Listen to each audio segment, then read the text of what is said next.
I'd like to welcome you to this evening's debate with Respekt. Let me also welcome everybody who's watching us online. My name is Barbora Chaloupková, and I'm here with Michael Kimmage, our very special guest for today. Michael is an American historian, former State Department diplomat, writer, and author of many books, including the newest one titled Collisions, The Origins of the War in Ukraine and the New Global Instability, which we'll be discussing today. It's absolutely amazing to have you here, Michael. Welcome.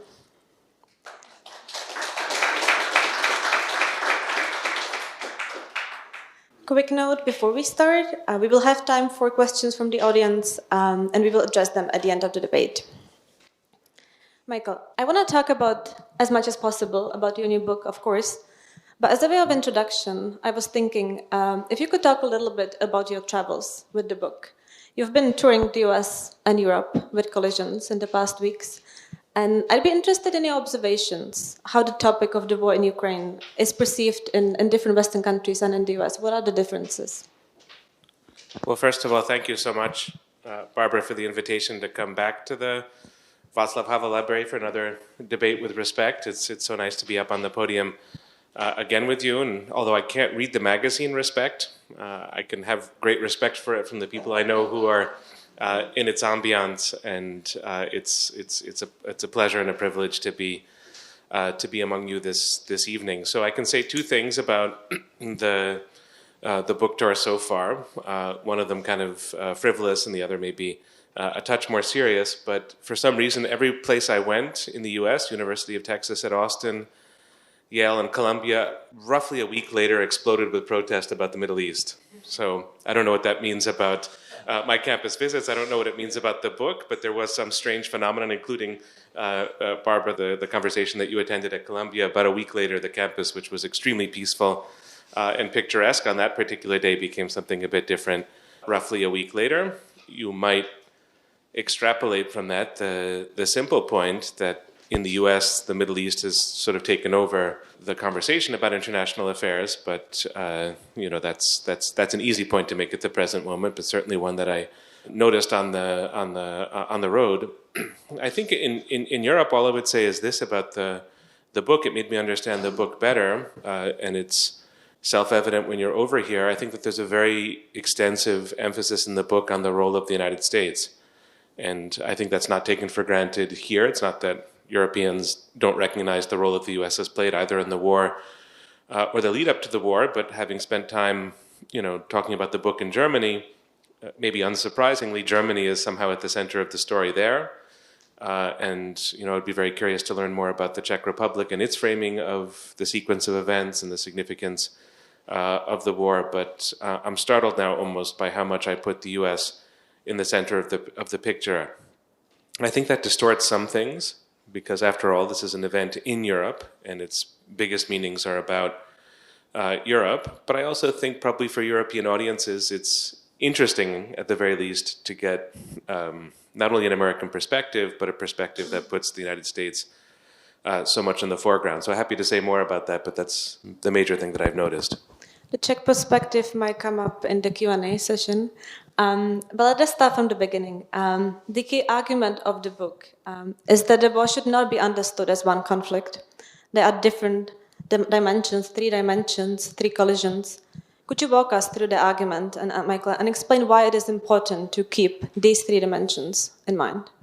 Certainly, and so it is very important that the title is a noun that's in the plural, that it's not a collision, but collisions. And as if it weren't complicated enough already, I think there are probably many more than three collisions that are at work, some of which take us to the Middle East, which I've already mentioned, and that's, to me, an intriguing aspect of the current war, that the collisions are transatlantic and the collisions are European, but also global in nature. But to concentrate only on three, which is, of course, a lot, there are three axes of conflict, I think, that run directly through the current war in Ukraine. Most obviously is Russia-Ukraine. These are the two major armies that are fighting. These are the territorial issues that are of the essence with the war.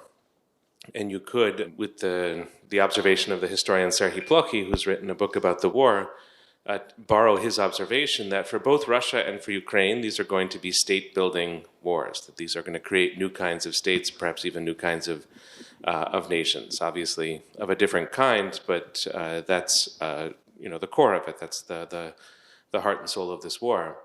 It's equally important, I think, though, to understand this as a Russia-Europe war or as a Russia-Europe collision. The story begins, I would say, not quite where the book begins, but the story begins with the association agreement offered to Ukraine by the European Union.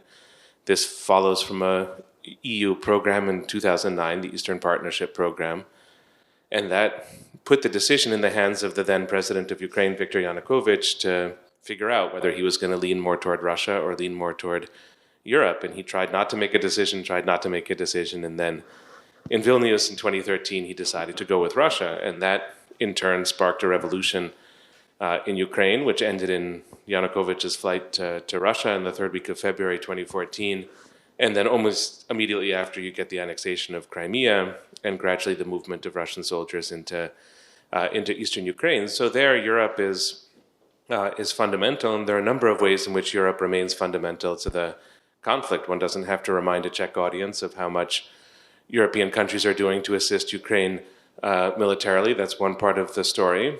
Certainly for Ukraine, the European aspirations, the will to become a part of institutional Europe, is a paramount war aim. And without a question, this whole issue of Ukraine's place in Europe is very, very significant to Russia's war effort and to Russia's foreign policy aspirations with the war. So Europe is not less front and center than this Russia-Ukraine framing, but here's where the American perspective comes in. I think that the U.S. is also a very important axis of conflict. Maybe not so much in 2014, 2015, 2013. Maybe it's then more of a European story, but in terms of military assistance, the U.S. is at the top of the list. The Biden administration is juggling different foreign policy concerns, but Ukraine is very, very a very important agenda. I don't think less high than Israel-Palestine, but probably at the moment on par. And then if you look at the Kremlin's framing of the war, which may not be exactly how it's understood in the Kremlin, but the framing itself, what's apparent is that Ukraine is not a real country. It's not a significant country. It's not a proper state.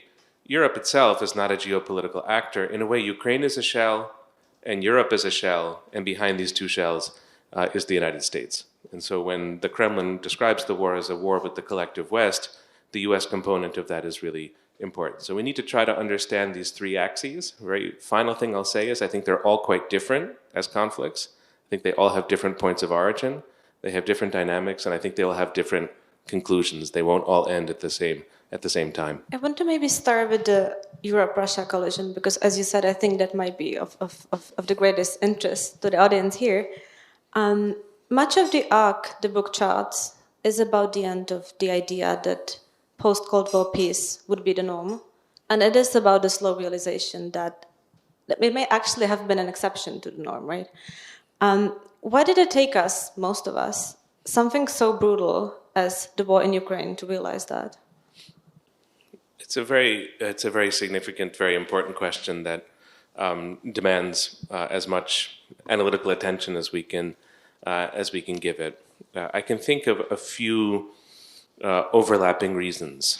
The first and probably most important is just wishful thinking, that there's the desire to envision a future that's better than the present. And there was so much, especially from 1989 to the early 1990s, to encourage not just wishful thinking, but a sincere and believable optimism. The Berlin Wall came down, the Soviet Empire unraveled more or less bloodlessly. A whole host of new nation states came into being. These nation states were extremely cooperative and formed a common European family. So I think it was possible to project that process out almost indefinitely. And that projection became a form of wishful thinking, which died very, very slowly. So that's one thing. The second thing I would say is that Russia's development, which is much debated among people who watch and pay attention to this country, to me, is not especially linear. You have Boris Yeltsin, who describes himself as a Democrat. who certainly wants to integrate Russia into Europe and makes all kinds of efforts. He comes to the US Congress in 1992 and says Russia is open for business, which was a message that the US Congress received very enthusiastically. You have early Vladimir Putin, 2000 to 2008, who's a Russian modernizer, somebody whose claim is that he's going to stabilize the country. And he also speaks, or at times speaks, a language of integration, of Russia possibly joining NATO, all kinds of economic forms of cooperation. And then the most nonlinear episode of them all, Dmitry Medvedev from 2008 to 2012, who goes to Silicon Valley and opens a Twitter account, gets the nickname in Russia iPhonechick, little iPhone, because of his enthusiasm for technology and for globalization. And it's easy now to go back and say all of that was the unreal Russia and doesn't tell us anything and was a side story, a footnote. But I don't think that's true. And so a lot of policymakers made all kinds of judgments and inferences on the idea that Russia would eventually or was gradually integrating into Europe and into the West. So that's an important factor as well. And then in a way, the inverse, the sort of final point that I'll make, the inverse of that second point is that I think it took policymakers and general publics, and there's a range of opinions here in the European domain, but it took them a long time to recognize how radical Vladimir Putin's foreign policy had become. There was the sense, I'll speak just for Washington in this regard and concentrate on a single word, that the State Department and the Obama administration, when Crimea was annexed and Russia installed itself militarily in eastern Ukraine, there was this term that was frequently used of an off-ramp. So the highway is going here toward peace, integration, cooperation. Russia has taken a wrong turn and needs to be given an off-ramp so it can come back onto that highway. It was a very narcissistic and foolish metaphor. And not only did it overestimate, in a sense, our powers of persuasion, but it underestimated the significance of the break between Russia and the West, already with the annexation of Crimea. And then we can move forward through a lot of familiar details, sort of Russian move into Syria in 2015, and just the kind of leader that Putin either always was or explicitly became, 2020, 2021, 2022. But in my view, the radicalism that would become obvious on the 24th of February 2022 when Putin invaded was hard to see. So you put those three things together, a kind of wishful thinking, different paths that Russia could have taken, and an inability to see how radical this figure was on the international stage, and you get, I think, that inability to recognize or to see what was coming. You were describing a sort of presentism bias, right, in the 90s, after Cold War, after the end of the Cold War, when things were actually going well and people expected them to keep going well. But from your perspective, and that's something you address in the book as well, there was very ahistorical, right? You write that Europe's history is in many ways a history of war, that no one ever was able to control the whole continent and keep peace on the continent. Is there anything perversely special about Europe in this sense? Or is it more the case that Europe forgot much about its history more than other parts of the world did? Maybe a few things to say about not Europe being perversely special, but simply special. And all the stranger, I think this is something historians in the future are going to struggle to explain, how all of us, I'm speaking sort of transatlantically here, came to associate Europe with peace. And that really was an organic association from the 90s afterwards. One is just the recurrence of war in Europe historically. And you can speak of the long 19th century, but even the long 19th century has the Crimean War, Franco-Prussian War, lots of smaller wars in the European space. And then, of course, the 18th century is a century of almost ceaseless war. 20th century is what we all know the 20th century to have been, impossibly bloody and brutal. And so, there's that. There's just this long shadow of war, all of these different powers that can never seem to coexist peacefully in Europe. And that is the history, and we're ill-served when we forget how important that strain of history is. Secondly, the role of empire in European history. Of course, this city speaks in so many ways to that story with different empires, but there are so many cities in Central Europe that do. And I think it was a bit foolish on our part to say, well, empire is just over, it's past. Serhii Plokhy, to speak about him again, has a title of one of his books is The Last Empire, and what he means is the Soviet Union and the Soviet Union's collapse in 1991. And I wouldn't want to be too deterministic here, but empire is also a recurrent pattern in European history, and we shouldn't be too surprised that a lot of what Russia is doing now has an imperial tinge to it or coloration to it, or other ways that we can return ourselves to the subject of empire. But it's there, and it's our job, I would say, to understand why empires were there in the past, what function they served, and why it is that they have a tendency to reappear. Final point, and this is what matters to me, looking at the conflict from Washington's point of view. This is maybe a touch perverse, to go back to that word in your question, Barbara. Conflicts in Europe tend to be global conflicts in ways that conflicts in the Western Hemisphere don't tend to be global conflicts. Not all conflicts in the Middle East tend to be. Conflicts in Africa tend not to be global conflicts, and conflicts in Asia maybe have that potential, but it's not like in Europe. Conflict in Europe, when there is military conflict, it radiates outward in ways that just are unique to Europe, whether it's because, Europe is so interconnected, whether because it's a place of such wealth and power in and of itself, but why it is that the two world wars have points of origin in Europe is to me a kind of haunting question. And when I think of this current war, it's also quite global in nature, and again affirming that notion of Europe as a place where conflicts, when there are conflicts, they just project. And I don't know why that's the case, but it's an aspect of the story. Also, Europe is changed by the conflicts, right? And you write in the book that one of the outcomes of this war is sort of rooting of Ukraine in the West, that both Ukraine and the rest of Europe see the mutual relationship as very strong.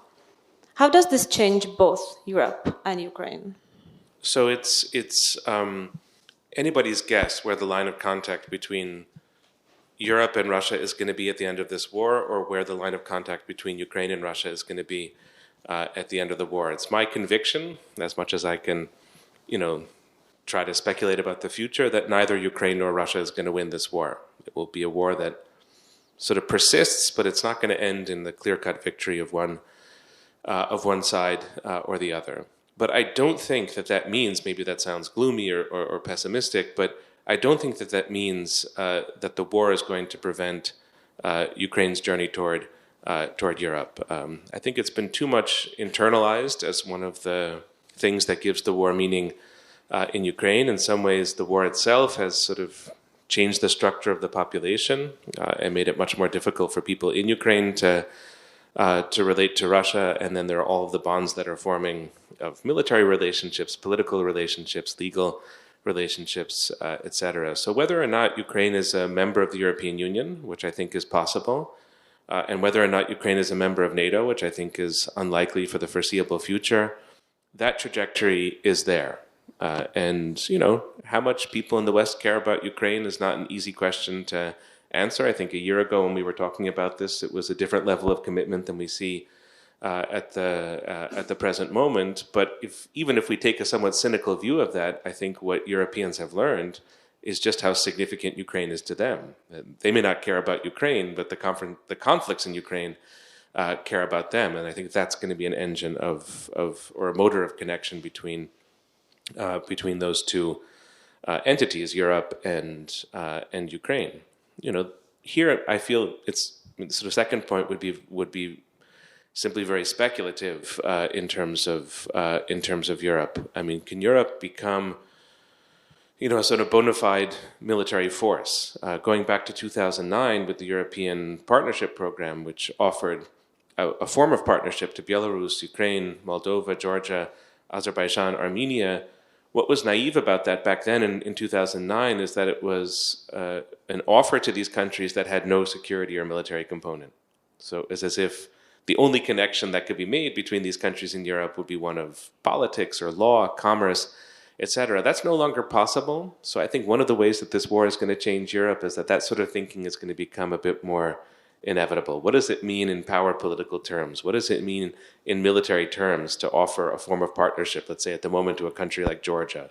Does the EU's support for Georgia's, what would it be exactly, moving beyond the Georgian dream, is that something with a security component or without a security component? And I think Europe's going to be forced to think in new ways about that and to act in new ways. I don't see that as, in and of itself, negative. It's sort of, I guess, an education in the realities of the contemporary world. But it's painful nevertheless because of all the all of the trade-offs that are going to have to be made between military spending and other kinds of spending. So it will, in that respect, certainly be a new Europe. I think you're right that for Ukraine to fulfill its sort of desire and dream to belong to the West, it doesn't necessarily have to do it only through either NATO or the EU membership. I think that's not a very common argument. Could you talk a little bit more about it, why you think that's not, in a way, necessary? Well, one of the things that the historical record shows us, especially with the United States perhaps, but also to a degree, to a great degree with Europe, is that when it comes to Ukraine, there's been a lot of over-promising and under-delivering. I think that those are the words I use verbatim in the book. So we go back to 2008, and you have the NATO summit in Bucharest in 2008, in the spring of 2008, and George W. Bush was very enthusiastic about Ukraine and Georgia joining NATO, was willing to give them a membership action plan, so to pave the way for them to join the alliance. And, that's shot down by Germany and other European countries. And then an election takes place, and the Obama administration has no interest whatsoever in doing something like that.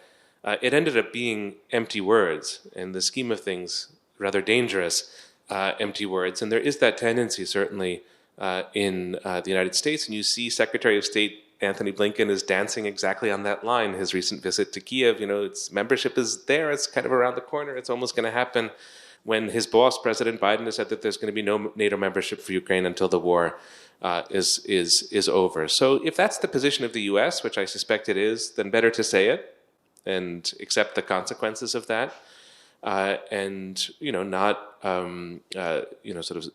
stop the cooperation and security relationship with Ukraine because that's not immediately on the table, but to sort of build up in some gradual, incremental way.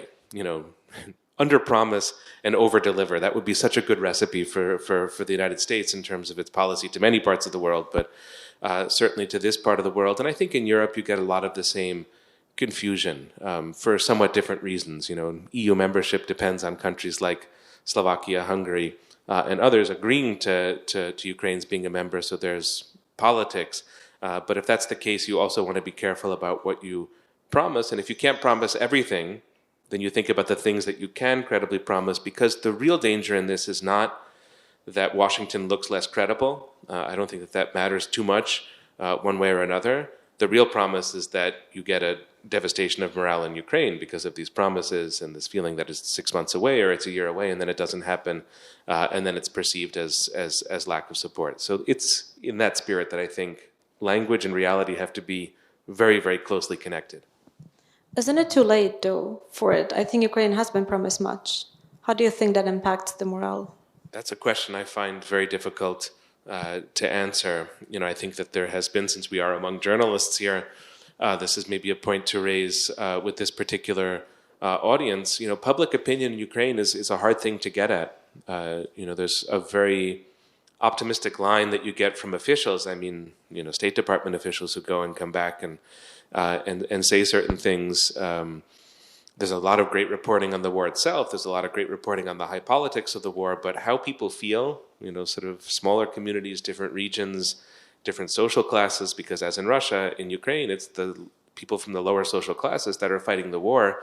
What kind of resentment that breeds, what kind of frustrations there may be with President Zelensky, frustrations with the West. I really don't know. I think there has to be a sense of gratitude for the degree of support, because it is extraordinary. But the change from last year, when we were sitting here a year ago, in terms of the war, is that it's now a war. I think it was this way that last year, but it's more visibly this way now. It's a war without end. You can't. There's no horizon. There's no vanishing point in the future where you can say it's going to be over, and that has to be maybe much harder for morale in Ukraine than perceived, changes in Western opinion. But Western opinion has to be, sort of cognizant of that. It's the issue of morale is going to be certainly the key issue of 2024. So it's exactly where our focus should be.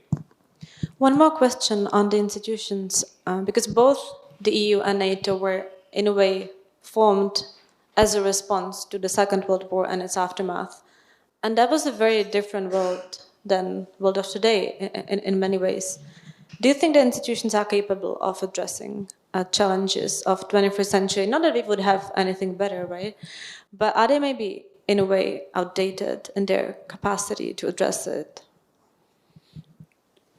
I hope they're capable. I'll just be as sincere as possible, not to smooth over some of the challenge that I see in exactly this regard. Having looked at the history of NATO a bit for this project, although the book begins in 2008, long before or long after NATO had been created, there is one detail that leaps out to me, just as an observer of the historical story. And I think it may be distorted and may underestimate how difficult everything was in the late 1940s and early 1950s. But there is a big structural difference between NATO then and NATO now. And the difference is that Western Europe, when NATO was created, was at peace. NATO is solidified in 1949. So there's not an ongoing war apart from the Cold War, which was not a hot war in Europe.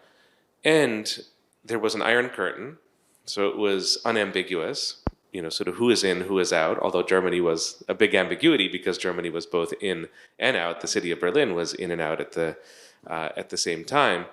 But still, a discrete number of countries basically bordered by the Iron Curtain on the one hand, and then the Mediterranean Sea and the Atlantic Ocean on the other, none of which is at war, and all of which have very long histories of sort of state and statehood and nationhood. It's easier than what NATO has to deal with now. I don't think any of us, if we can imagine designing NATO in a test tube, would have designed the NATO that we now have. And what I mean is not that NATO exists in the Czech Republic or that it exists in Eastern and Central Europe, but what do we have? We have the 3 Baltic republics in NATO, and Belarus is not. We have this little island of Kaliningrad that's there tucked behind NATO territory, behind Poland and Lithuania, and that, if you think back to an early Cold War perspective, is just so strange. We have Moldova, where there's a Russian military presence. There are also European aspirations there, something of a divided population, and that's a non-NATO country. We have the Balkans, where some countries are in and some countries are not. And, if you would try to explain this to a Martian who would come, why? Why Croatia but not Serbia? Why, sort of North Macedonia but not Kosovo? So you have, all of that. And it just means that NATO is, first of all, on the front line now since 2022 or since 2014 of a major war, which it wasn't before. And also it's this kind of jagged, broken line, which is just a lot harder in military terms to defend. So I think NATO is up to the task, but the key thing is to recognize the magnitude of the task. And if we keep going back, as NATO will, the 75th summit of NATO is going to take place in Washington in a few weeks, and there's going to be a lot of celebratory rhetoric and how great we are and how great NATO is, and that's fine. That's what a summit is for. But don't forget, in some ways, the new challenges that NATO has taken on and how serious the responsibilities are in the face of those challenges. Let me ask more abstractly how the sort of new and strengthening relationship between Ukraine and Europe is changing both of these actors. Because one of the most beautiful passages of the book is when you write about Europe being more an idea than a piece of land. And because of that, it can't be sort of endlessly debated, endlessly revised. How do you think Ukraine is revising and changing the idea of what Europe is? That's a very serious question, which takes us back to the Maidan Revolution, which is sometimes called the Revolution of Dignity, and sometimes called the Euromaidan. So, to speak in the most romantic possible terms about the Maidan Revolution, and one can speak in other terms about it, about the role of oligarchs and some of the aspects of the Maidan that were less beautiful, but to speak in the most romantic possible terms about the Maidan Revolution, and it's nice to make this point in the city of Prague when you think of what was happening here in November of 1989, but it reminds you, or reminded us, reminded Europeans perhaps, of what you could describe as aspirational Europe. that Europe is not a fortress, it's not the NATO alliance, or not only that, it's not a set of legal and commercial relationships only, but that there's a Europe of the heart. And that Europe contracts sometimes and it expands at other times precisely because Europe really is an idea. And in a way, you become European. I mean, there are qualifications to add, but you become European when you embrace that idea. Where does the word Europe come to us? It doesn't come to us from geography originally. It comes to us from Greek mythology. So it's a literary idea at the very beginning, and that's what it remains. And so if one can put to the side all of the bloodshed and all of the horror of the last 2.5 years and all of the terribleness of this war, what you can also see is that this aspirational Europe is very much alive and is somehow growing. And I guess we could combine 2 points in one, that if the history of war is very common to Europe, but there's also this changing aspirational sort of Europe of the imagination, actually, historically speaking, those two things are often very much connected. I'm sometimes try to imagine what it would have been like to look at Europe as a European in 1942 and to see, the darkest year perhaps in European history, the Holocaust, Second World War, all of this bloodshed and suffering, and yet there were people, Robert Schuman, Konrad Adenauer, and others, who were able to imagine Jean Monnet a Europe beyond that, a Europe after 1945 that would be a different Europe and a much more sort of cooperative and integrated Europe. And that imagination is really crucial. Perhaps at the present moment, there's nothing we need more than that particular imagination, because people get so caught up in the headlines and bad news from here, bad news from there. But that imagination is probably the most essential thing at the present moment. How do you think Ukrainian nationalism, which is an important part of the story, right? It's a war that is about a fight of an independent nation for its right to existence and self-determination. How does nationalism fit into Europe that has been built as post-national project in a way, and its institutional architecture, the EU and NATO, is post-national in principle?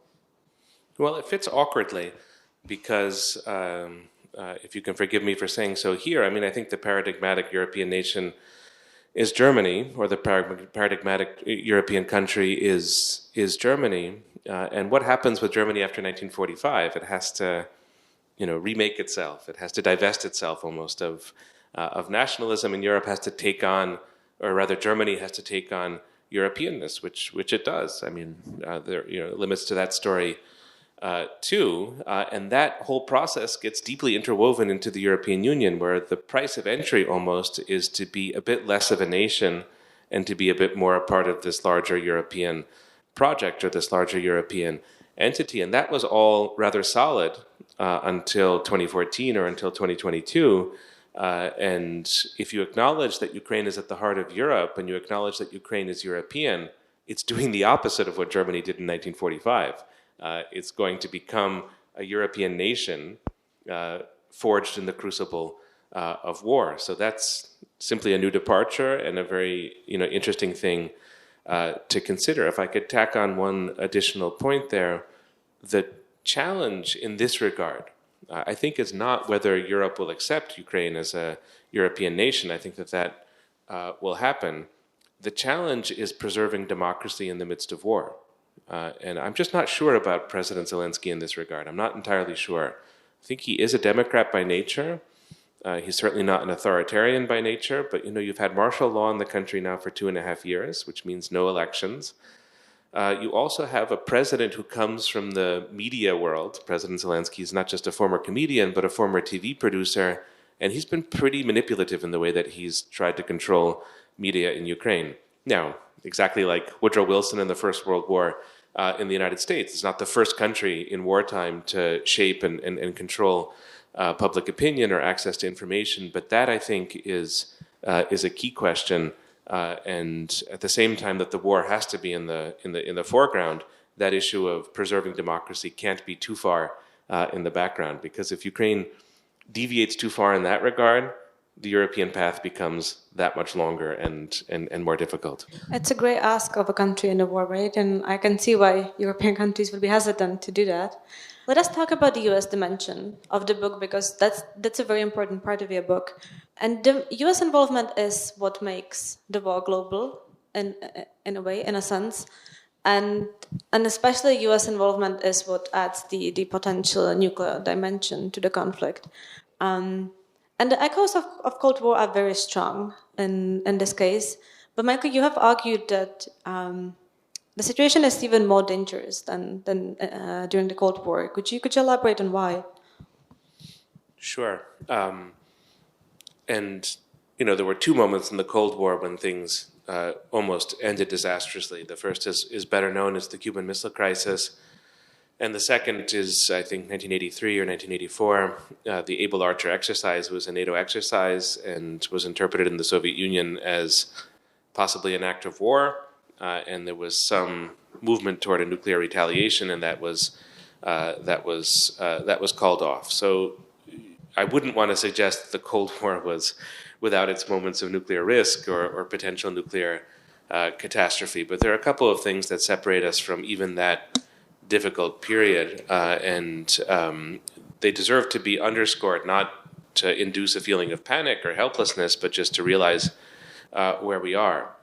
So the kind of support that the U.S. is giving to Ukraine is very different, for the most part, from the kind of support that the U.S. gave to countries in the Cold War. And maybe you've seen the film Charlie Wilson's War. There's a good book about that, an amusing film about the U.S. support for the Mujahideen of Afghanistan in the 1980s. And the U.S. is going to Egypt to buy weapons there, to pretend that they're not American weapons, and is getting donkeys to deliver these weapons into Afghanistan. All of this huge effort to show that the U.S. wasn't involved in the war, which the Soviet Union, of course, knew that it was, but still that effort was made. The pretense was there. No such pretense when it comes to Ukraine. You have very open comments from U.S. officials about the kind of support that's being given, and given very directly. When you think of the Russian casualties, how many hundreds of thousands of deaths and casualties, this is a major war, and that kind of direct military assistance is just a huge step for a country like the United States to take. So you have that. A much more fluid, dynamic, and direct conflict. That's not taking us quite yet to nuclear, but that's there as a matter of context. You also have now zero diplomacy between the United States and Russia, which is an oddity of the present moment if you would look at it from the vantage point of the Cold War. Because in the Cold War, I don't know why now, it's even more mysterious to me now, living in the present, but the US and the Soviet Union, for example, could fight each other in Vietnam, which they did, in a very brutal and bloody way, but at the same time they could do arms control, and they could have diplomacy and negotiation. That's all over with. Arms control itself is dead between the United States and Russia, and that's just a startling circumstance. In addition, you have a kind of nuclear rhetoric from Moscow that you never heard during the Cold War, about tactical nuclear weapons being an option in Ukraine. I don't think Russian political talk shows are great guides to Russian foreign policy. I think there's probably a lot of space there, so wouldn't want to respond too much to some of the statements that have been made about, turning Europe or the United States into nuclear ash. But that's, part of the discourse now, and that's not a Cold War story. And then finally, what makes it all, I think, even more frightening is just the role of misreading and accident. So you have Russian missiles flying into Romanian and Polish airspace. You have these episodes, and there are going to be many more of them in the months and years to come. And all of that carries with it a kind of risk that if you don't have diplomacy, if you don't have these kinds of things that can minimize that, we just live in a very dangerous moment. So I do think, I wouldn't want to over-dramatize this, that there's quite a lot of awareness of this in Moscow and in Washington. And I'm, relieved that you have, as director of the CIA, somebody who's a former ambassador to Russia, William Burns, who's an even-headed person who has lots of interlocutors in Russia. So it's not as if there are no channels of communication, but they are very few. And so somehow we've bid farewell to the Cold War in a very big way in this regard. I think Cold War is interesting not just as a sort of point of comparison, but also I think it shapes imagination, Cold War, both in the US and in Russia. Because the Russia-US relationship was in many ways sort of formed by and in the Cold War. To what extent do you think the sort of mental patterns from Cold War still influence how both Russia and the US perceive each other? Well, the comedy of these two countries at the present moment, comedy is not easy to find, but if there is comedy, it's in this. they're both quite a bit less powerful than they were during the Cold War. The United States is not the sort of dominant power that it was economically or militarily in the 1950s and 1960s. And, as people are fond of pointing out in Washington, the Russian economy is roughly the size of Italy's economy, and Russia is a global power, but not one that has the global reach of the Soviet Union, nor does it have the resource of communist parties and communism, the magic of revolution that the Soviet Union used to make itself powerful in the world. So one theory I have about these two countries is one reason that they're sort of going back into these Cold War patterns of thought is that there's something a little bit reassuring about it. It's sort of like when we ruled the world, the two of us were the very dominant powers. It's sort of striking to me in some ways how, and this I think is probably quite a good thing, how Russia and the United States are not fighting each other all over the world as they did during the Cold War. It was definitely felt in Washington and in Moscow. If the other side is there, we've got to be there too. So if they're in Angola, we've got to be in Angola, and if they're in El Salvador, we have to be in El Salvador. And very punishingly for the U.S., if they're in Vietnam, we've also got to be in Vietnam. So in that sense, I think that there's less of a Cold War mentality, but yes, I think it sort of plays a role in the sense of power and stature that the two countries have. For whatever reason, maybe this is different in Russia, but I suspect it isn't, there's a lot less fear than there was in the Cold War, which is odd if what I said before is true, that it's actually more dangerous in terms of potential nuclear conflict, and yet there seems to be a lot less fear. I don't think that, in the US now, people don't think too much about the war in Ukraine in general, but I know of nobody who wakes up now and says, I fear, nuclear war or some kind of direct confrontation. So the mental maps are still there, the mental patterns are still there, but the global dimension is a lot more diffuse, and the fear is less. There's less fear in the public. Certainly in the 1950s in the United States, you have a lot of, very supercharged fear of the other, and that's smaller now. What implications for policymaking, though, does using this, in a way, outdated frame of reference, Cold War frame of reference, have? Because Russia is not a Soviet Union. The United States is very different United States than it was during the Cold War. But perceiving each other through the Cold War lens leads, I would assume, to misunderstanding of the other side. I'm not sure. I think that the answer to the war lies in the Cold War. I'll just lay it out for you as I see it. So I think the answer to the question is there in the historical record, and it's really in the historical record of the Cold War. If what I said is true, that the war is not going to be really resolved, that there's not going to be an end to it, that it's going to last for a very long time, and neither side is going to win, that could easily be proven wrong in the next couple of months. But that's the judgment that I'll go with. I think that I'll speak again only for the U.S., but probably a lot of this might apply in Europe as well. If that's the case, that it's a long conflict, then I think the notion of containment, which is the core U.S. strategy in the Cold War, makes a lot of sense. Containment is not about getting your enemy to a position of unconditional surrender. Containment is not about rattling the other side so that it goes in a nuclear direction. And containment is not appeasement. It's not about doing nothing. It's about finding a line and trying to hold it. And so I think that itself makes quite a lot of sense as a U.S. strategy, and I think you can pull a lot from the Cold War in that regard. Defense of West Berlin is a sort of interesting example in some ways, and just the way in which NATO. I've complained about how complicated NATO has become, but important to remember that NATO really worked. It did deter the Soviet Union. There was no crossover war from the Soviet Union into a NATO member state during the Cold War. So there's a lot to learn from that as well. But I'll add one other point that goes back a little bit to what I was saying a moment ago about diplomacy. What you see with the Cold War is that it begins in anarchy. So Cold War is, nobody knows what it is. In the late 1940s, there are no rules. It's extremely confusing. Both sides, the US and the Soviet Union, are really struggling to figure out how to fight this new kind of conflict. And then when the Soviet Union gets nuclear weapons, 1949, 1950, the Cold War becomes even more confusing and complicated. And then you have these proxy wars that are fought all across the globe, and Communist China, Korean War. And that's really a period of global anarchy. But the Soviet Union and the US were able to find rules of engagement. They could figure out ways that they could not eliminate the conflict between the two countries, but if they could find ways that they could manage that conflict. That's my deepest hope. That's my deepest source of optimism over the years. Rules of engagement will be found, and you can minimize the bloodshed, you can minimize the sort of hot elements of the war, not get rid of them, but make them smaller and make them less dangerous. And there I think there's a role for diplomacy and sort of creative diplomacy at that. And all of the lessons I think are there in the Cold War. So I don't mind the Cold War mentality if it's not one of missionary zeal or panicked fear.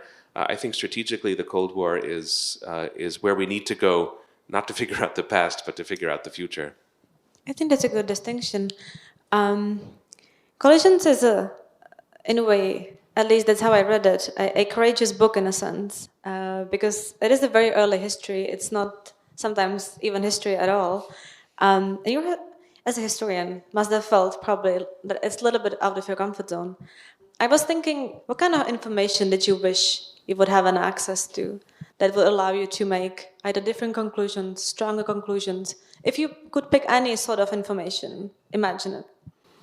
Well, I think that we who are in the teaching profession, we should really live for our students. And one of the best things that you can do for your students is give them something to argue against and give something where they can do better than you did. And I think in that respect, I'm very, very satisfied with the results of Collisions, because it's going to inspire, I think, whatever students might read it with that ambition, I think, to do a better job and to come up with better arguments and to tie loose ends together much, much more than I was able to do. So, in that sense, I feel very much at home with what the book is able to accomplish. But in other respects, you couldn't be more right that there is almost no evidence for any of this, which is a problem if you're going to write history, because you usually write history on the basis of some kind of evidence. So we have a little bit on U.S. decision-making. That's not so opaque to me. I would say I have a feeling for that. I do live in Washington. I get, sort of inklings of what the decision makers thought and felt about this, but I don't have any documents and I have no real evidence. So that's, really, really difficult. Ukraine, in terms of its decision making, I'm not aware of good bodies of evidence there. There's some journalism, but it's really hard. But this is what I would want, and I think what we may never get. What I would want is real evidence about Putin's understanding of his country's foreign policy and his, understanding of strategy and his decision-making. So one of the biggest questions when it comes to the war is, when did President Putin decide to wage this war? And I've heard arguments that it's a week before, and I've heard arguments that it goes back to 2000, if not even earlier, which I find absurd. But still, I mean, there are people who make the claim, or that it's in the DNA of all Russian people to wage this war. And so it's, you find the answer to the question 600 years ago. You could take it back. You could take it back that far. But whether it's far in the past or not far in the past, the point is we just don't know. We have no clue. And so here we are, sort of talking about these really important issues about who's doing what, when, what the motivations are, and you really can't come up with great diplomatic or strategic solutions if you don't know the motivations, or it helps, certainly, and we're just in the dark. And so I will confess that this book is probably half a work of fiction, and, half is, maybe some mixture of journalism and proper history, but the whole chapter that deals with the question of when and how Putin made the decision to wage the war, it's all fictionalized, because you also can't just leave it blank. I mean, it's not the book that you would want to read. You have to write some other book in that case, and so we're going to struggle with that, I suspect, for a long time. And even if there would be, I know that some of my sort of historian friends dream of this, that there would be a defector from the Kremlin and would come and say, this is what it all was and this is what it all meant. I wonder. You would have to then make all the judgments about how honest and accurate that might be. I think any work of historical analysis basically has to contend with one big question, and that is sort of adjudicating the balance between the big forces, the structures on one side, and on the other side, the human, like individual decisions, people. In the case of this war, where do you see the balance between those two ends of the spectrum? Yeah. So the big structures I could articulate in the following way, which is two intersecting dilemmas that are really deep in the history of the last 300-400 years. And the intersecting dilemmas are as follows, and these are the structural patterns, I think, from which we can begin to understand this war. That Europe, as we've already discussed, doesn't know where it ends. It's nice to put this in the context of the Eurovision Song Contest, where you have Azerbaijan is a part of this Europe, and Israel and countries in a way far afield. But it's Azerbaijan, but it's definitely not Iran, and it's Israel, but it's definitely not Tunisia. So it's already very sort of intriguing about how far Europe can go or how far it doesn't go. But especially, not to be too lighthearted about it, where it concerns Central Europe and Eastern Europe, this is a very difficult question on the European side. I mentioned a moment ago the country of Belarus. I mean, in a way, if we all affirm, as many of us do, that Ukraine is a place that is now in the heart of Europe, then why not Belarus? I mean, what's the difference, really? I mean, that yes, there are cultural and historical, geographic differences, but hard to say. And of course, you have the Belarusian government in exile in Vilnius that's very much waiting to make Belarus a European country. So it's not as if this is a decided matter. And if Belarus is going to be Europe, then why not Russia? What's the difference there? I mean, why would you really draw such a big distinction? And we could now say, since the door has closed between Russia and the West, that it was never a possibility. But that's definitely not how the U.S. and Europe looked at this matter for much of the 90s and thereafter. There was definitely the sense that Russia was a country within and inside of Europe. So this is a dilemma in a way, that you don't know where Europe ends. But what makes the dilemma supercharged is that Russia doesn't know where it ends, or doesn't wish to know where it ends. There are billboards now in Moscow that say that Russia has no borders, as a kind of official message of the Russian government. And if you look at the Russian constitution, in which 4 oblasts of Ukraine, Zaporizhia, Kherson, Donetsk, and Luhansk, are officially Russia, even though not all of them are under the control of the Russian military. Certainly, we know from the beginning of the war that Kiev was supposed to be a part of, sort of Russia broadly construed. Belarus is definitely a part of Russia in sort of security terms, but not legally, not officially. Where does Russia end? And if you can't figure out where one place ends and the other place begins from both sides, it's very likely that you're going to have conflict. So I think that when you think through that dilemma, you get some sense structurally of why we're not accidentally where we are. And you could go back in the Second World War, First World War, earlier conflicts, and actually see how important the territory of Ukraine is to broader European geopolitical conflicts. But I also feel a little bit worried about very structural readings of this. I would want to emphasize that there is a core accident at the heart of the current war, and it's almost, well, it is upsetting to think of this as a function of an accident because so many people are dying and this war is so terrible. But of course, it's happened once before, and it's neatly symmetrical. It's 100 years before. You have the assassination of Archduke Ferdinand in June of 1914. A weird accident in, may the city of Sarajevo forgive me, but in a place that's sort of Europe's periphery, not the core of Europe, and yet this peripheral event, seemingly random event, sets in motion the First World War, which is this event of such enormous magnitude. And ever since, historians have been trying to find these structural explanations, but it always hits up against the assassination of Archduke Ferdinand. Well, 100 years later, we have the flight of Viktor Yanukovych from Ukraine. In a way, Russia, Europe, and the US had a plan for Ukraine, and so did Ukraine in February of 2014, and they agreed on the plan, and it was not something that fell apart. And 10 years earlier, 2004, the Orange Revolution, Russia, Europe, and the US also figured it out peacefully. The plan in February 2014 was that Yanukovych would stay in power until December, and there would be an election in Ukraine, and Yanukovych would lose, and he would be able to leave power. Something else would begin, and presumably there wouldn't have been war. Now, there were lots of reasons why that would have been difficult to get to, but still, Yanukovych runs away. He flees. And then all of this stuff begins to happen, to me, in a rather contingent, chaotic, anarchic, of the moment way. And there's our non-structural push.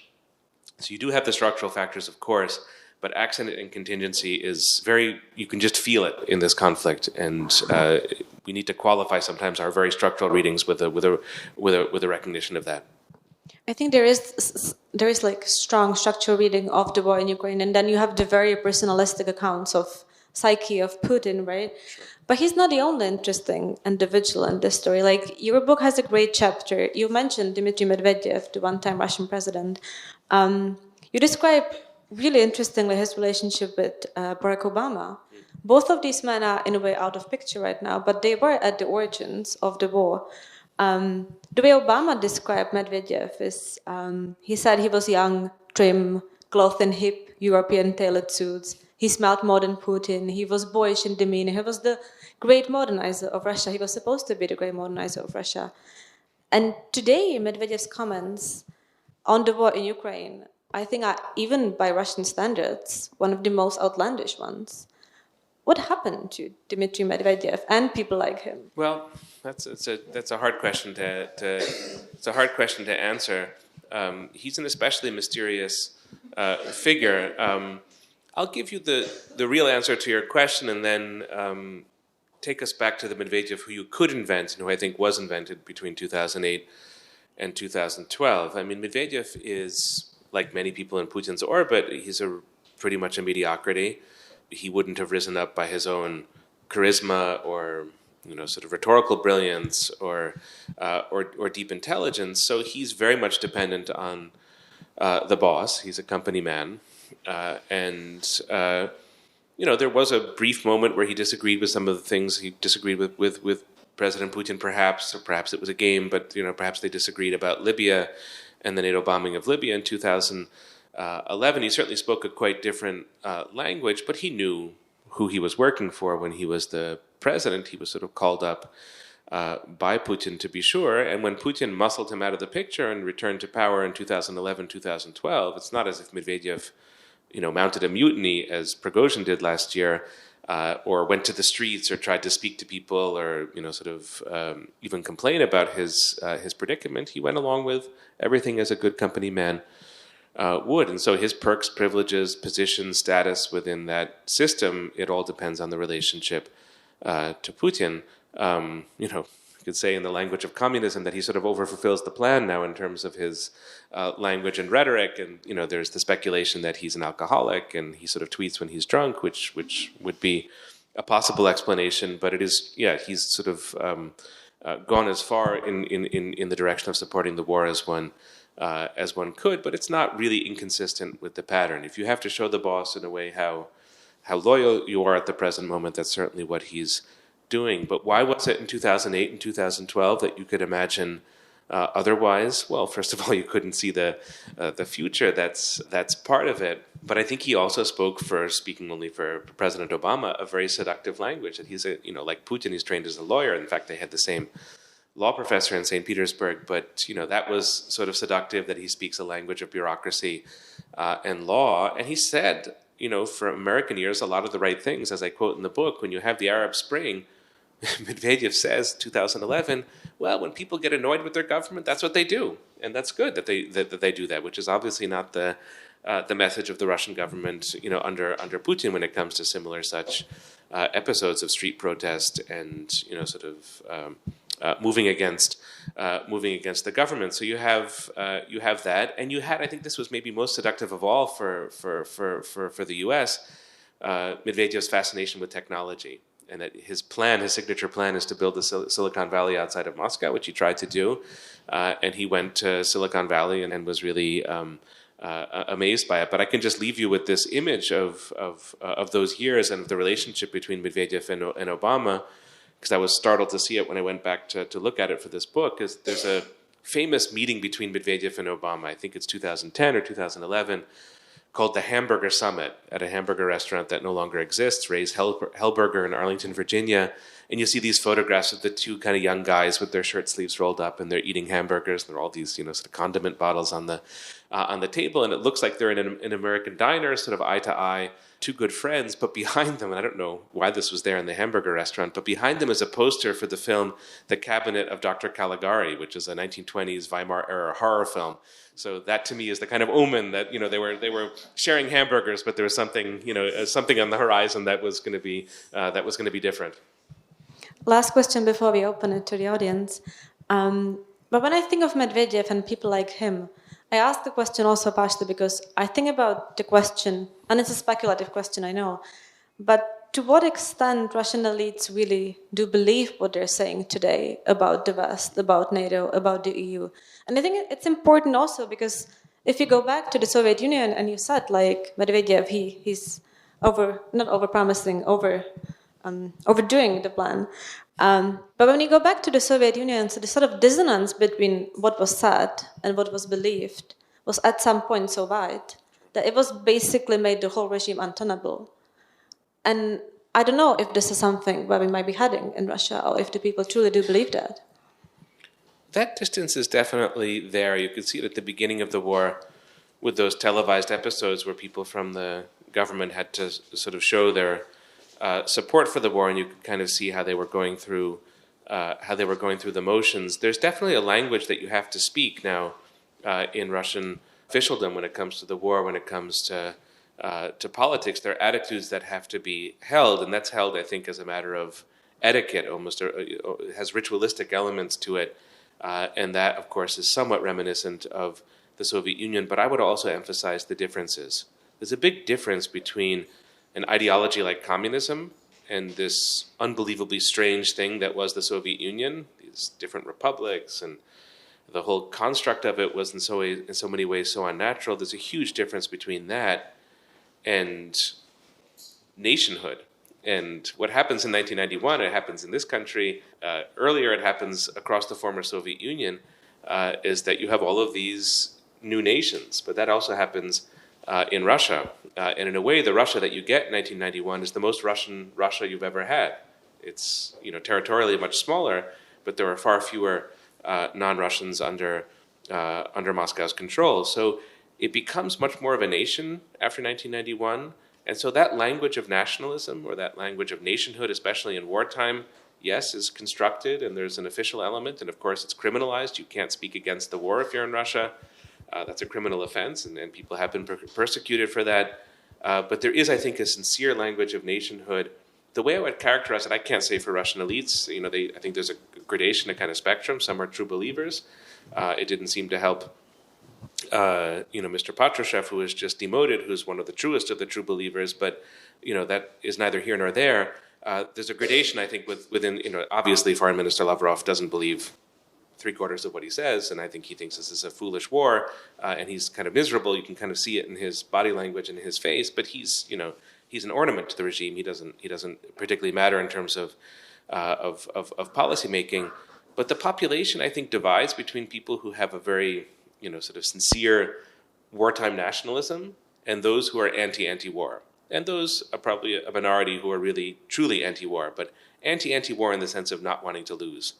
And that, I think, is not a Soviet position, and it's not a manipulated position, and it's not a forced position. It's actually something that probably comes from the bottom up of society, in which the Kremlin is then able to channel. And of course, Putin's skill as a politician is to take things that are happening spontaneously and then to make them political. It's not just that everything is invented in the Kremlin. That's really the wrong model. And the war has recalibrated that in many, many ways. And so far, on the Russian side, is sort of working in a way that I think, compared to the Soviet war in Afghanistan, which is just a disaster in terms of morale, and nobody knows what they're fighting for, and creates all these internal problems and difficulties. That's definitely not the setup we have circa 2024.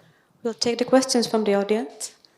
Please raise your hand and you'll get a microphone. If there are too many questions, we can take two at once, but let's start there. Hello. I would like to follow up on the structural distinction and the human level, because you have talked a lot about, let's say, the longer-term structural collisions, let's say, of the path that, let's say, the West and Russia was on.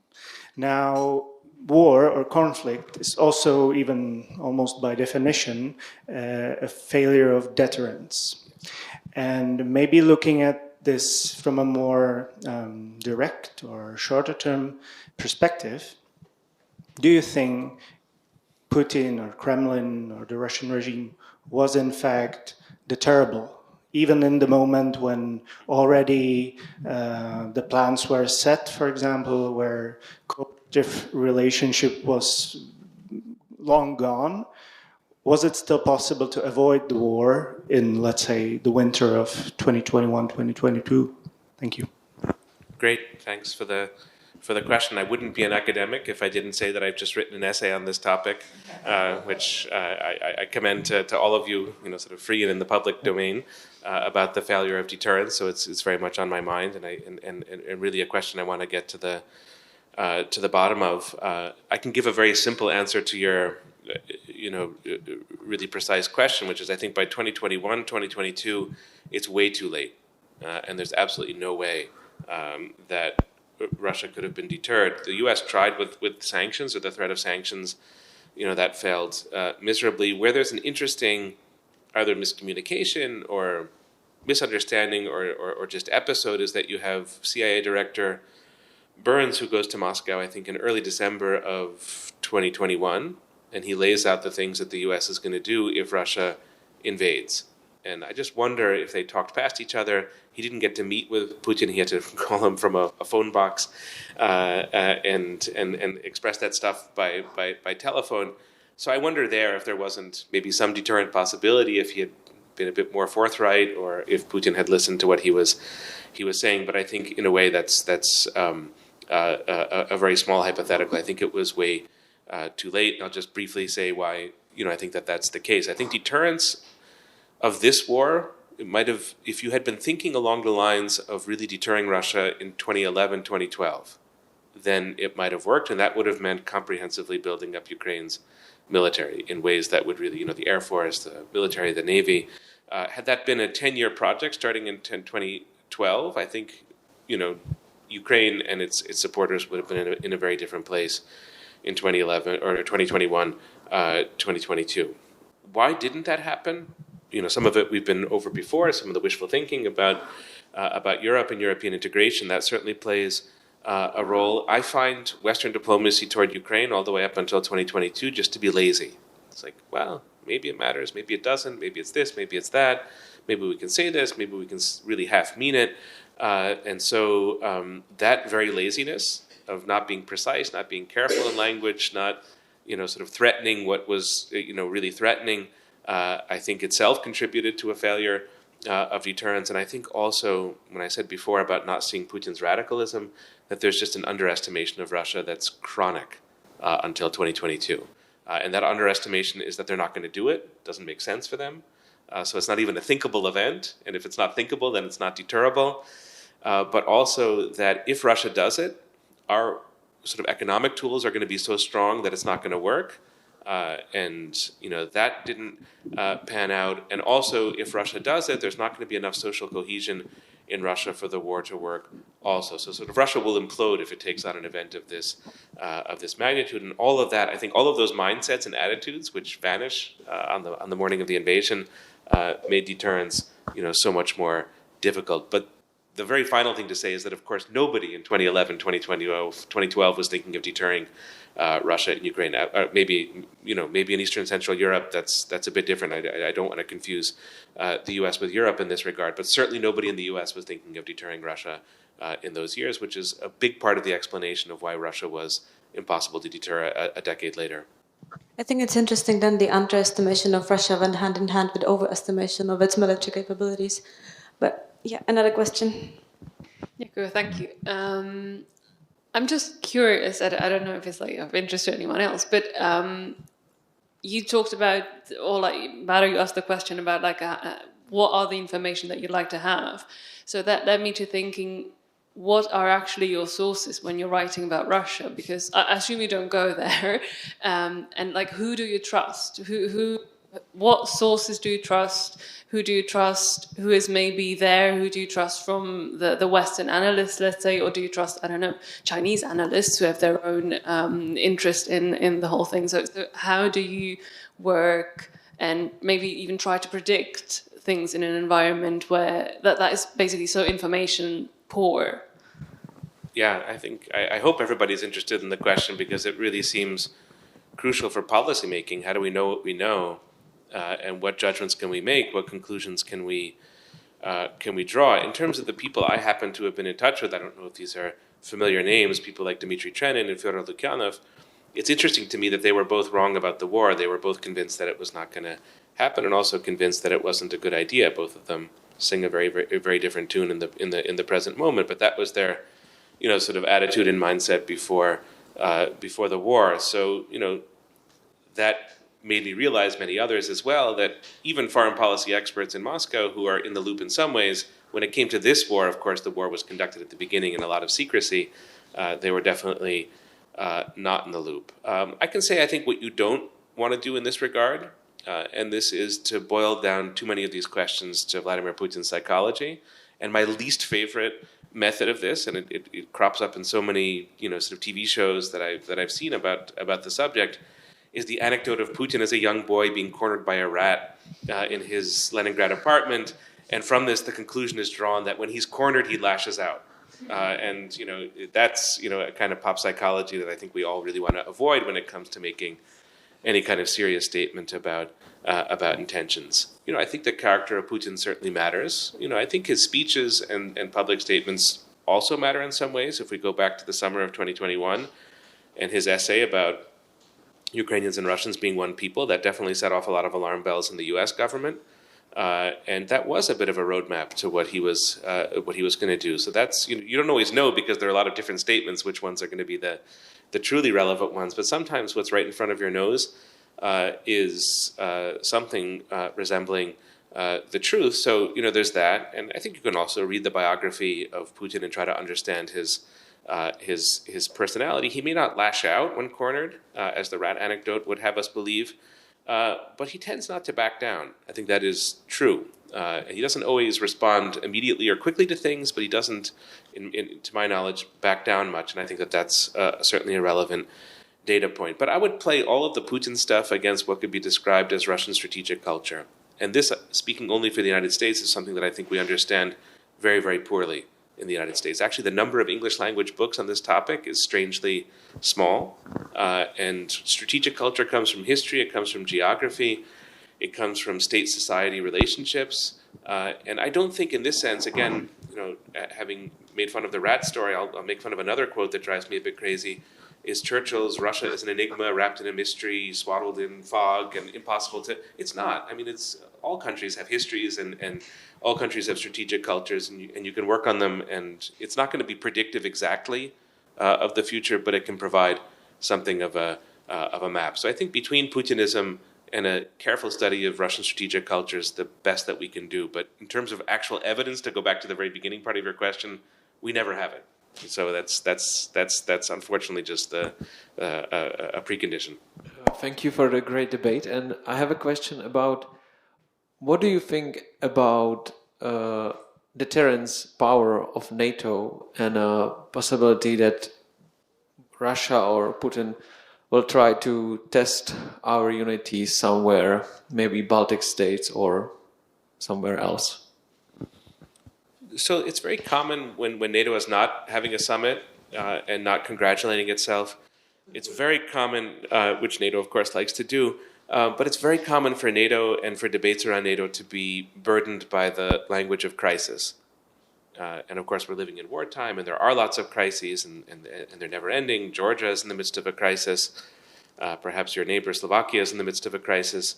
At the present moment, there's the environmental crisis. There are all these crises, and it's fairly typical to begin a conversation about NATO with this sense of crisis. So one thing I would want to say in response to your question is that NATO is very successful at what it does, and has always been very successful at what it does. In a way, NATO really understands what deterrence is. And there's, of course, the nuclear umbrella, which is an important part of it.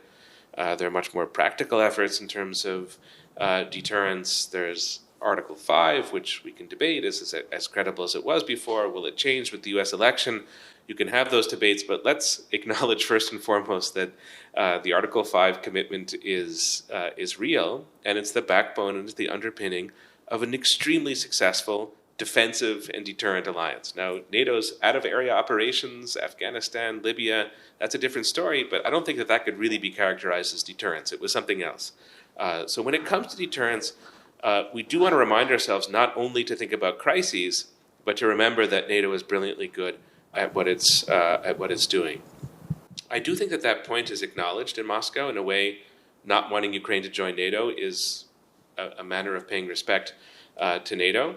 And that's one part of it. I also don't think that there's too much to be gained on the Russian side from a direct confrontation with NATO. And by that I mean, if you have Kaliningrad, why would you need the port of Riga as well? Why do you need two Kaliningrads? Is that really necessary? Are the risks that would be involved in something like that sort of worth the payoff? Are you going to antagonize Poland, which is not, China, but it's a country of 30 million with a pretty serious military that certainly would respond? Do you really want to risk that degree of escalation with the United States, whether it's a President Trump or a President Biden who's in office? I'm very skeptical that those risks would be undertaken. I think there are other ways that Russia will try to challenge and to provide difficulties for NATO, but I think in a way what Russia needs is not what Russia itself can create. What Russia needs is internal problems within NATO countries, big fissures, big disagreements, sort of big confusions. And if that could be augmented and NATO can be made less effective or less credible, that's probably as much as is achievable. Unless Russia were to win the war very quickly, take over all the territory of Ukraine, and then in some sort of state of hubris start to think very differently about things. But we're pretty far from that outcome at the moment. I think we will have time for one last question, if there is one. Yes. Thank you for your analysis. I've really enjoyed this. I was struck by your characterization of wishful thinking as our why we missed Putin's sort of character.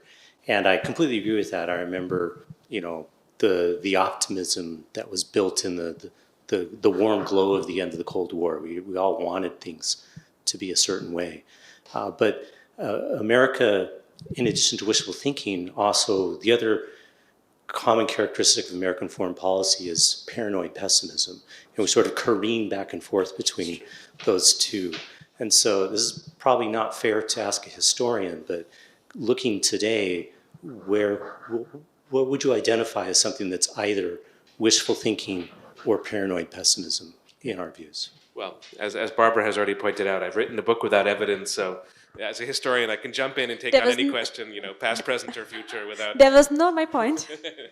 without embarrassment. So it's a really good question about the present moment, because in terms of the willingness to write a book like this without the right really sort of sources and text, my sense of urgency comes from wanting to learn from the historical record, whatever it is that we can learn. So if that's the frame for the book, then what really matters is what do we take and emphasize in the present and think about in terms of the in the future. So maybe wishful thinking, I'll start there so that I can end with a small attack on paranoid pessimism, and then that puts us hopefully in the spirit of pragmatic optimism at the end of the conversation. Wishful thinking. I think in the U.S. case, since you were asking about American foreign policy, the obsession with technology and the obsession with technology is something that improves or necessarily improves. You could look here. We have evidence here. We do have evidence from the war itself that a lot of the Western-trained Ukrainian units have performed more poorly than Ukrainian-trained Ukrainian units. And a lot of the promises that the American military leaders made to the Ukrainian military on the eve of the counteroffensive last summer really concern technology. We have all these technological capacities that we're going to provide, and that's going to be a huge difference in the war. And that just is writ large, I think, a general problem with American foreign policy. The sense that technology is the answer, that it's going to give us these big advantages, or it's going to make people sort of more democratic, more sort of peaceful, more cooperative. I don't. When it comes to the internet, I don't think that's the mood of the moment, but it certainly was 10 years ago. But it can come back because it's somehow in the American DNA to be excited and optimistic about technology. So there's one place where I would want to be careful about wishful thinking. And in some ways, when it comes to geopolitics, whether it's Europe or Africa at the moment, the Middle East and Asia, there's not an overabundance of wishful thinking. So maybe I'll just leave it at the point about technology. Now, paranoid pessimism, I think, for the U.S. crystallizes around China. It manifests itself in a few ways.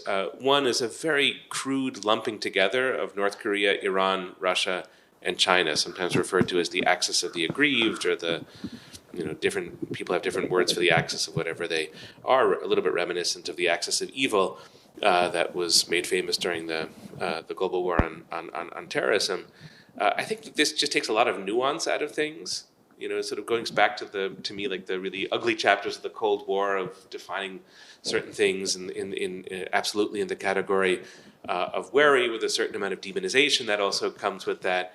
And there we would be well served by just looking carefully at what are the differences among these countries. Are they the same? Are they different? They're clearly in many ways quite different, and not building the paranoid, pessimistic narrative before it's really true. So that's one thing to say. I mean, Taiwan is not a matter of paranoid pessimism. That would be glib, because that's a serious foreign policy issue, and that there are many good reasons why there's huge concern about that. But I often feel it gets posed in a way that's melodramatic, as if this is around the corner, as if this is truly what China wishes to do, and I'm simply not convinced. So. There I think I would want to, be a bit more reserved. And then finally, since this is the news of the last couple of days with President Putin's visit to Beijing, maybe just a word or two about the Russia-China relationship, which is probably a good occasion for paranoid pessimism from a Western point of view, because they command a lot of resources and it's a close relationship and they have big ambitions. The famous quote from Xi Jinping that we're seeing changes of a kind that we haven't seen for 100 years. And you, Russia, and we, China, are sort of the driving force behind these changes. There is that, and there are lots of things that China has done to enable Russia to fight its war in Ukraine. But I also think that there are lots of ways in which Beijing is very concerned and worried about this war.